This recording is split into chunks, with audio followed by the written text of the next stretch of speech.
Hello friends, welcome to my channel Reshma study hub.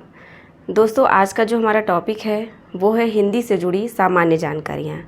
Hindi में जो संवैधानिक प्रावधान है और जो हिंदी से जुड़ी हुई जो सामान्य ज्ञान, जो सामान्य बातें हैं जो परीक्षाओं में पूछी जाती है, व्याकरण और साहित्य के अलावा भी हिंदी का अपना कुछ एक संवैधानिक वजूद है, जिसे कि इस वीडियो में बताया गया है। आप देखेंगे कि हिंदी भाषा से जुड़ी जानकारियाँ, ये हमने आपके सामने सभी हिंदी भाषा से जुड़ी हुई जो भी टॉपिक बन पड़ते हैं संविधान से, या फिर जो भी उससे विकास के क्रम से, या फिर उसके दिवस से रिलेटेड जो भी जानकारियाँ हैं वो इस वीडियो में हम आपको प्रोवाइड कराएंगे। जैसे संविधान में, अब संविधान में क्या प्रावधान है हिंदी के विषय में। संविधान में आर्टिकल 343 क्लास 1 के अंतर्गत जो हिंदी भाषा है उसे आधिकारिक भाषा का दर्जा दिया गया। हिंदी भाषा में आर्टिकल 343 क्लास 1 के अनुसार हिंदी हमारी राजभाषा है। और दूसरा है कि संविधान के अंतर्गत जो भाग 17 एवं 8वीं अनुसूची में हिंदी भाषा का उल्लेख मिलता है।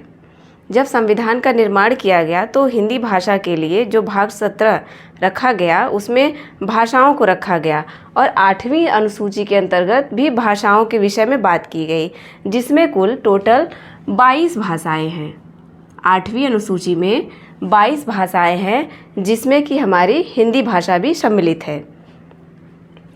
और आर्टिकल 351 कहता है कि जो हिंदी भाषा है उसके प्रचार और प्रसार पे मुख्य कार्य किया जाए। संविधान ने आर्टिकल 351 में हिंदी भाषा के विकास एवं प्रसार के लिए निर्देश दिए हैं, ताकि हिंदी भाषा का विकास हो सके। और राष्ट्रीय हिंदी हिंदी दिवस कब से मनाया जा रहा है। देखिए, राष्ट्रीय हिंदी दिवस से कई क्वेश्चन कई बार परीक्षाओं में पूछे गए हैं, और इसके सन ये कब ये बना, राष्ट्रीय हिंदी दिवस कब से मनाया जा रहा है और कब मनाया जाता है। जैसे 14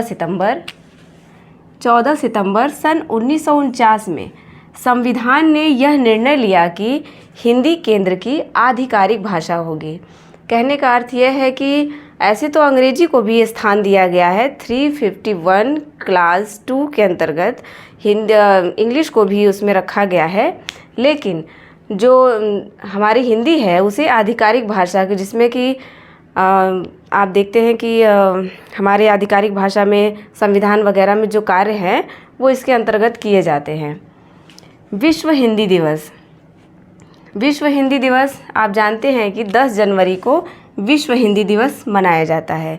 बस दिवस से भी क्वेश्चन पूछ लिए जाते हैं, तो आप 14 सितंबर और राष्ट्रीय हिंदी दिवस और विश्व हिंदी दिवस 10 जनवरी को भी ज़रूर याद रखें।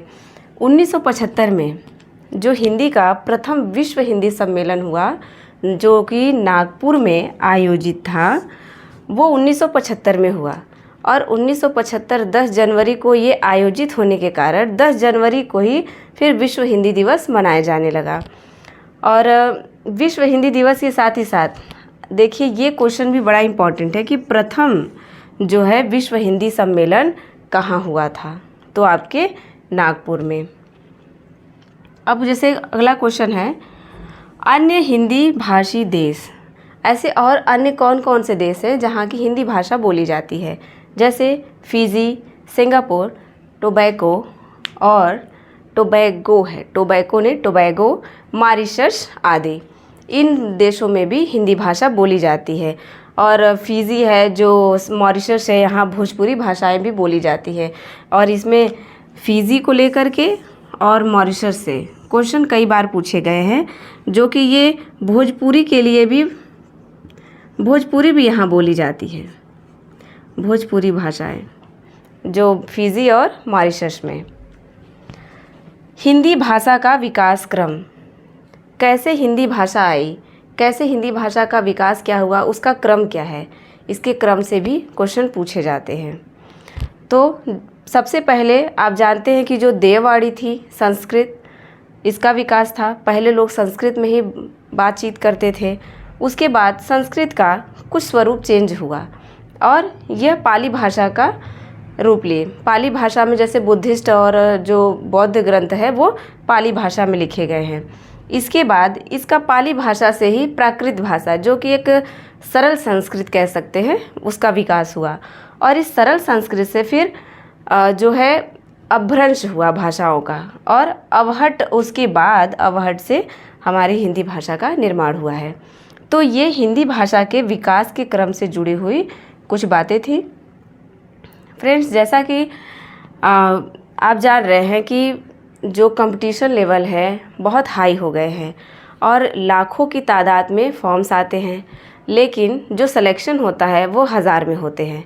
तो ऐसे में अगर एग्ज़ामिनर चाहे तो आपके क्वेश्चन पेपर को टफ़ करने के लिए यहाँ से क्वेश्चंस दे सकते हैं।